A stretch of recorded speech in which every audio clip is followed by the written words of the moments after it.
एक समस्या है पीसीओडी, जिसको लेकर के लड़कियां, महिलाएं अक्सर परेशान होती हैं कि इसमें किस तरीके का ट्रीटमेंट किया जाए, ये बीमारी कभी ठीक हो सकती है कि नहीं ठीक हो सकती है, किस पैथी में इसका इलाज अच्छा हो सकता है और क्या खान पान परहेज करें। तो इसको लेकर के हम बात करेंगे कि पेशेंट की क्वेरी क्या होती है, कैसे क्वेश्चन होते हैं और इसका एक बेहतर सोल्यूशन कैसे दिया जाए। इसमें आपको मैं कुछ हट करके बताता हूं जो कि आपको एक साधारण भाषा में आपको समझ में आ सके। आपने अब तक यही देखा होगा कि लगभग हर डॉक्टर, हर हॉस्पिटल, हर इंस्टीट्यूट ये बताता है कि आपकी लाइफ स्टाइल खराब होने के कारण में पीसीओडी की प्रॉब्लम आपको होती है। लेकिन आप अपने दिमाग में बिल्कुल बैठा लीजिए कि आज के समय में लगभग 99% बीमारियां जो होती हैं वो आपके खान पान, आपके लाइफ स्टाइल से जुड़ी होती है। सिर्फ 1% जो बीमारी होती है वो आपके शरीर के अंदर से न होकर के कोई एक्सीडेंटल केस होते हैं, कोई एक्सीडेंट होता है, कहीं चोट लग गया, उस तरीके के आपके तकलीफ होते हैं। तो कोई अगर आपको ये बोल दे कि ये केवल आपको लाइफ स्टाइल या आपके खान पान से होने वाली बीमारी है तो उसमें कुछ अधूरापन है। अभी हम बात करेंगे पूरे सोल्यूशन से लेकर के होने के कारण तक का कि इसमें क्या करें कि इसको हम रिकवर कर सकते हैं। मैं कुछ आपको डेटा भी देता हूं इसमें, जो कि मेरे ख्याल से अब तक आपको पता नहीं होगा कि किस उम्र के लोगों को मतलब लड़कियों को, महिलाओं को ये प्रॉब्लम सबसे अधिक होती है। तो एक एवरेज देखा जाए तो लगभग 13 साल से लेकर के और 28 साल की उम्र में ये बीमारी सबसे अधिक देखने को मिल जाती है। इसका रेशियो डे बाय डे बढ़ता चला जा रहा है। क्यों बढ़ता चला जा रहा है उसका आप रीजन समझिए। आज के समय में किसी ग्रामीण कस्बे में, चाहे किसी शहरी कस्बे में अगर देखा जाए तो स्वास्थ्य को लेकर के, खान पान को लेकर के, लाइफ स्टाइल को लेकर के लगभग हर लोग जागरूक हैं। इसमें दो कैटेगरी होती है। एक कैटेगरी उनकी होती है जो कि सब चीज जानने के बावजूद में लापरवाही करते हैं, डाइट, लाइफ स्टाइल को फॉलो नहीं करते हैं। और दूसरी कैटेगरी उनकी होती है जो सब कुछ जानने के बावजूद उससे कहीं अधिक परहेज करते हैं, उससे कहीं अधिक उनकी लाइफ स्टाइल अच्छी होती है और उनका खान पान अच्छा होता है। लेकिन बीमारी किनको होती है अगर आप देखेंगे तो इन दोनों कैटेगरी में दोनों लोगों को बीमारी लगभग समान होती है, रेशियो बराबर है। जबकि जो परहेज करते हैं, खान पान जिनका अच्छा है, जिनका लाइफ स्टाइल अच्छा है, उनको भी ये बीमारियां काफी अधिक देखने को मिलती हैं। बाकी बीमारी जैसे शुगर, बीपी, थायराइड, कैंसर वगैरह सबके तुलना में इनका भी रेशियो कहीं अधिक है। क्यों अधिक है? तो आप लोगों ने एक आम तरीके से आप लोग जानते हैं कि आपके सब्जियों पे, फल फूल पे छिड़काव होते हैं तो उससे आपको दिक्कत होती है। तो ये भी अधूरा है।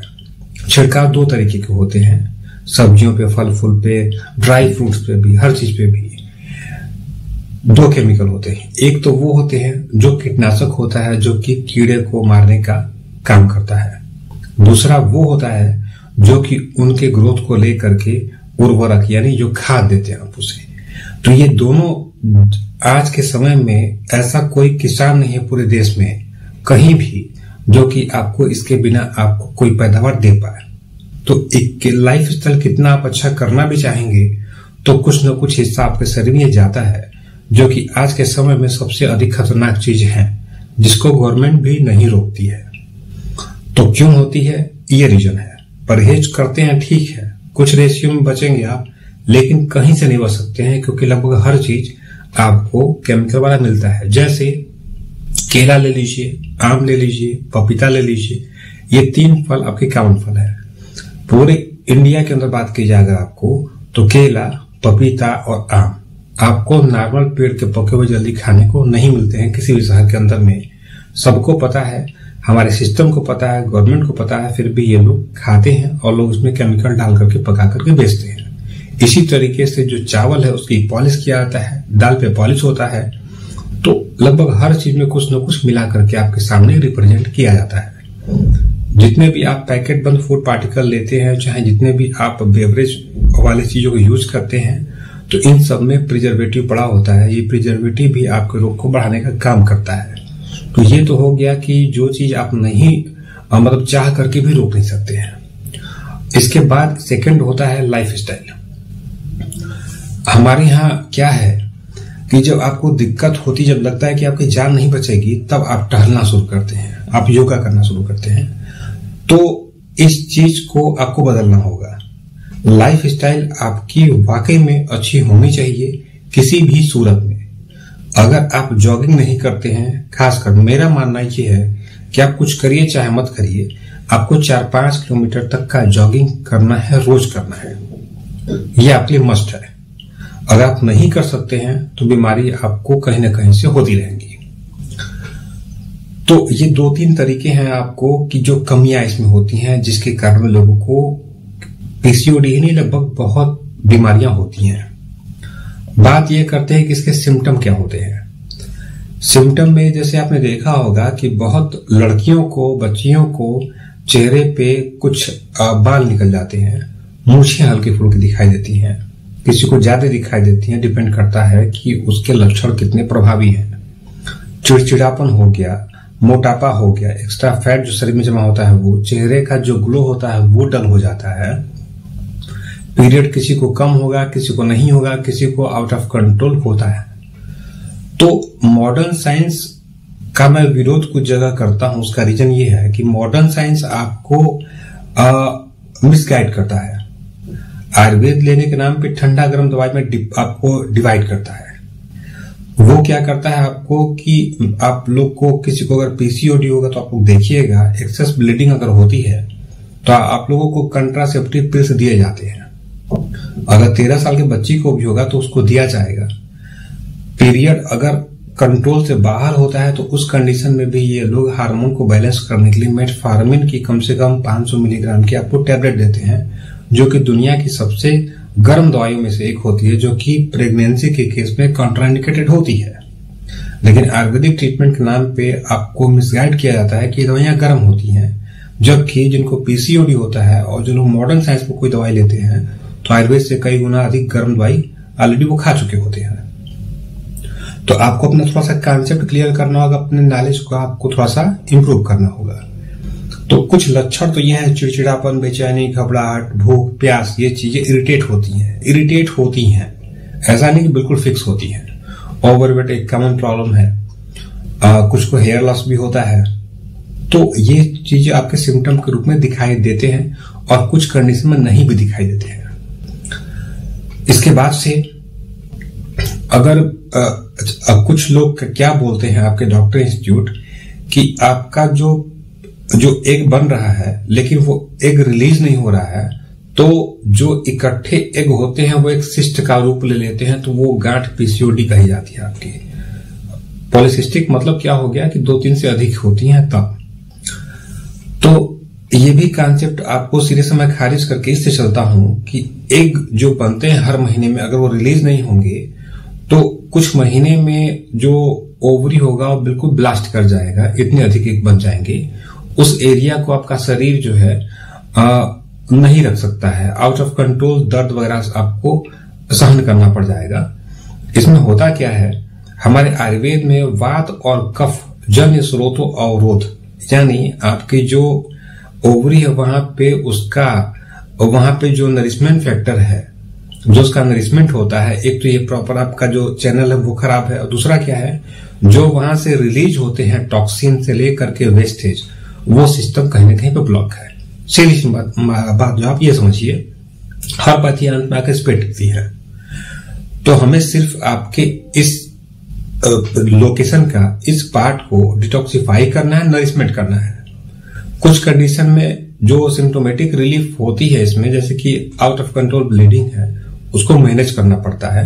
लड़कियां, महिलाएं डर जाती हैं कि पीसीओडी हो गया है तो पीरियड नहीं आ रहा 2 महीना, तो क्या करें, तो दवाई खाती हैं कंट्रासेप्टिव पिल्स। ऐसा कभी नहीं करना आपको 2 महीना, 4 महीना, 5 महीना पीरियड नहीं है, आपको टेंशन नहीं लेना। आपको सिर्फ अपने ट्रीटमेंट पे फोकस करके चलना है कि किस तरीके से समस्या बाहर निकले। आपको आयुर्वेद में वात और कफ की चिकित्सा करनी होती है, जो कि आपको इसमें बेहतर तरीके से बाहर निकाल देगा। अब लोग पूछते हैं कि ये बीमारी ठीक होगी कि नहीं ठीक होगी। तो देखिए, ये बीमारी ठीक होती है कुछ महीने, 2-4 महीने, 5 महीने, डिपेंड करता है कि रोग की फ्रीक्वेंसी कितनी है। उसके हिसाब से इसको आराम से ठीक किया जा सकता है। आप इसका बेहतर तरीके से ट्रीटमेंट कर सकते हैं। कुछ लोग ये पूछते हैं कि पीसीओडी होने के दौरान में क्या कंसीव कर सकते हैं कि नहीं कर सकते हैं। तो देखिए, अगर जिस केस में ब्लीडिंग आउट ऑफ कंट्रोल होती है तो उस कंडीशन में कंसीव करने से बच्चे के अंदर में कंसीव तो हो जाएगा, लेकिन बच्चे के अंदर में तमाम आपको संक्रमण होने के खतरे बढ़ जाते हैं। लेकिन कुछ कंडीशन में जब ब्लीडिंग नहीं होती है, पीरियड आपको 1 या 2 दिन के लिए आते हैं या बहुत ही कम आते हैं, वहां पे आपको दिक्कत लगभग नहीं आती है। कुछ हल्के फुल्के उतार चढ़ाव होते हैं जो कि मेडिसिन से आप कंट्रोल करके अब चल सकते हैं। इसके अलावा बहुत लोग ये पूछते हैं इसमें कि उनको परहेज क्या करना है। तो आयुर्वेद में बताया गया कि वात कफ इस बीमारी के अंदर में बढ़ा होता है। तो वात यानी कि जो वात प्रधान चीजें होती हैं आपके खाने पीने की, उसका परहेज करना है आपको। जो कफ प्रधान चीजें होती हैं, इनका परहेज करना है आपको। यानी जो ठंडी चीजें होती हैं बहुत ज्यादा, या जो चिकनी चीजें होती हैं बहुत ज्यादा, इनका आपको परहेज करना होता है। जो वात बढ़ाने वाली चीजें होती हैं जैसे उड़द, मसूर, बैगन, भिंडी, सेम, कटहल वगैरह, जो बाती चीजें होती हैं, इनका आपको परहेज करना होता है। आपको डाइट ऐसी लेनी होती है, हल्की डाइट, नॉर्मल डाइट, हरी सब्जियां, फल फूल सब खाइए। ऐसा डाइट लेना होता है कि आपके शरीर को थोड़ा सा रेस्ट मिल सके और दवाइयां आपके शरीर के अंदर में इस चीज को सही तरीके से जल्दी निकाल सके। स्रोत अवरोध में जब वात बढ़ता है, कब बढ़ता है, तो आपको इन दोनों चीजों का परहेज करना है, तभी जाकर के आपको इसमें रिलीफ मिलता है, रिकवरी मिलती है आपको। मैं आपसे दोबारा ये कहना चाहूंगा कि जो लड़कियां चाहे जो औरतें ये सोचती हैं कि पीरियड आपको 2 महीना, 4 महीना, 5 महीना नहीं आता है, तो आप लोग तुरंत भागते हैं एलोपैथिक दवाई की तरफ में, कॉन्ट्रासेप्टिव पिल्स लेते हैं, आपका पीरियड रेगुलर होता है। लेकिन ये दवाई लेना कभी भी आपके लिए एक परमानेंट सोल्यूशन नहीं रहेगा, न तो आपने कभी किसी को देखा होगा। तो इसका टिक करके इलाज करिए आप आयुर्वेद में। आपकी बीमारी कोई बहुत बड़ी बीमारी नहीं है, सिर्फ बेवजह के न्यूज़पेपर, बेवजह की सोशल मीडिया आप लोग देख करके, और इतने इसके मार्केटिंग एजेंट हैं जिन्होंने इस बीमारी को बड़ा बना दिया है। औरतों के सामने, लड़कियों के सामने सबसे बड़ी तकलीफ की बात यह होती है कि ये अपने बातों को, अपने तकलीफों को किसी से जल्दी कह नहीं पाती हैं। तो एक संकोच के कारण में बहुत ऐसे डॉक्टर हैं, बहुत ऐसे हॉस्पिटल हैं जो कि गलत तरीके से, गलत पैटर्न से ट्रीटमेंट करते हैं और सही चीज एडवाइस नहीं करते हैं, औरतें पूछ नहीं पाती हैं। इसका ही मैंने आपको एक सोल्यूशन दिया है। हमारे पास में इस चीज के लिए बहुत अच्छी गायनेकोलॉजिस्ट डॉक्टर भी हैं। आप फोन करके आप बात कर सकते हैं। लड़कियां हैं, महिलाएं हैं जिनको बात करने में संकोच हो सकता है कहीं पे, तो वो आप डायरेक्ट बात करिए, हमारे डॉक्टर की टीम से संपर्क करिए। हमारे पास व्हाट्सअप करते हैं आप लोग, तो हमारी टीम खुद ही आपसे कंसल्ट कर लेगी, डॉक्टर से आपका अपॉइंटमेंट बुक हो जाएगा और बिल्कुल फ्री होकर के आप जब भी चाहें, जिस समय चाहें, आप हमारे यहाँ टीम से बात कर सकते हैं। आपको कभी भी कोई प्रॉब्लम नहीं होगी। बाकी ट्रीटमेंट में आपको घर बैठ करके भी आप चाहें तो हमारे यहाँ विजिट कर सकते हैं। इसका ट्रीटमेंट बेहतर से बेहतर तरीके से आपको कर दिया जाएगा। कुछ लोगों का कहना यह है कि क्या पीसीओडी की प्रॉब्लम कुछ लोगों की बिल्कुल मतलब कि हमेशा के लिए टिक जाती है या कुछ लोग की क्योर हो जाती है, तो ये रेशियो क्या है? तो देखिए, जितना पहले आप आते हैं, पहले मतलब क्या होता है कि आपको रोग डायग्नोस हो गया, आप पहले आ गए, तो वो रोग का शुरुआती दौर होता है, वहां पे रोग को कंट्रोल करना बहुत आसान होता है। लेकिन कोई 10 साल पीसीओडी का केस लेकर के आ रहा है, कोई 20 साल का लेकर के आ रहा है, तो उस कंडीशन में पीसीओडी को कंट्रोल करना बहुत चैलेंज वाला होता है, क्योंकि आप कई साल जो है एलोपैथिक वगैरह सब खा करके सब करने के बाद आ रहे हैं। तो बिगड़े हुए केस में अगर आपको रिलीफ फैक्टर चाहिए होगा तो उसका तरीका अलग होगा। लेकिन नॉर्मल केस अगर आपका पीसीओडी का है, सिम्टम जितने कम आपके हैं, भले से आपको पीसीओडी हो, उसको ठीक करना काफी आसान होता है। कुछ महीने लगते हैं, काफी आसान प्रोसीजर होता है, बहुत ही आपको कोई टफ इसमें परहेज भी नहीं होता है। आपको इसके लिए डाइट प्लान बना करके दिया जाता है, आप इसको सिंपल अप्लाई करें, इससे आपको रिकवरी बहुत अच्छी हो जाएगी। और एक बात मैं आपसे और कहना चाहूंगा कि जितने भी महिलाएं हैं, लड़कियां हैं, आप लोग कभी इंटरनेट पे पढ़ करके किसी का ऐड देख करके दवाई मंगाते हैं कि हाँ पीसीओडी ठीक हो जाएगा, तो 2 महीना में पीसीओडी ठीक करें, तो कोई पीसीओडी का प्रोडक्ट बिक रहा है मार्केट में।